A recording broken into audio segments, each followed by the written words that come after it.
And I never knew that I was going to go vegan. I never planned that.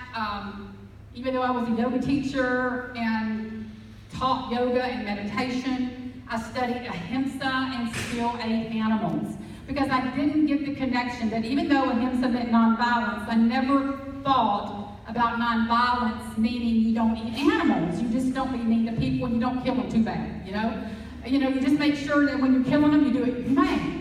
So, that was the mindset that I had, along with, most other people out there. They think, well, I eat animals, but, we buy only humane meat. Well, I bought into that myth too. This is me and Tommy when we first got married in 1991. Tommy and I have been married twice. Tommy is a multi-generational cattle rancher. I met him when I was singing at a Hilton nightclub. I was wearing my red spandex pants. I had my hair down to here. It was big, red satin jacket with white fringe hanging all over. He walked in. I fell in love. I went and sat in his lap and sang crazy.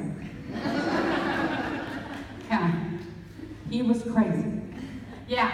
So, but it turned out that he ended up, thinking I was the crazy one, which of course you have to be to do what I did, I think. So what happened was we get married. First time around, well, we didn't last but 7 years. I make no bones about it. That's the reason I always think a guy named Bill. I am in the recovery movement.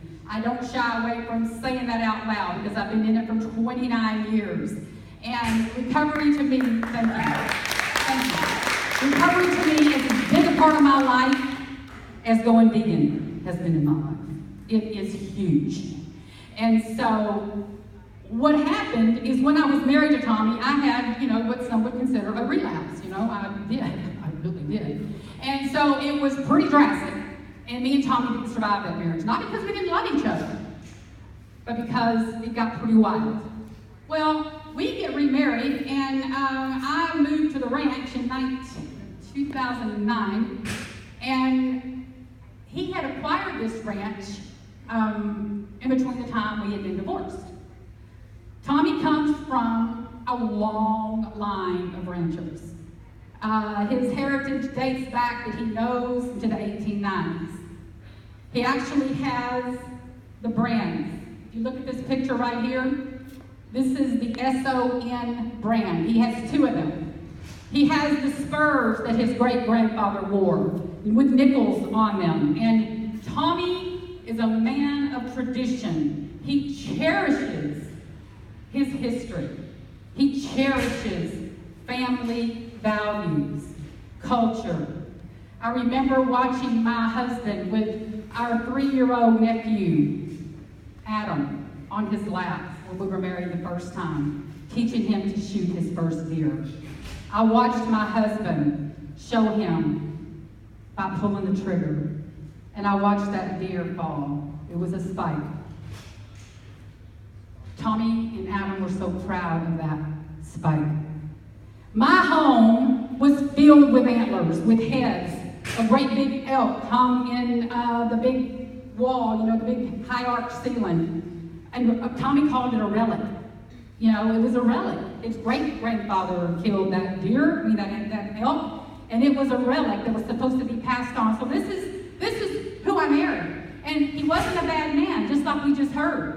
Ranchers are not bad people. Hunters are not bad people.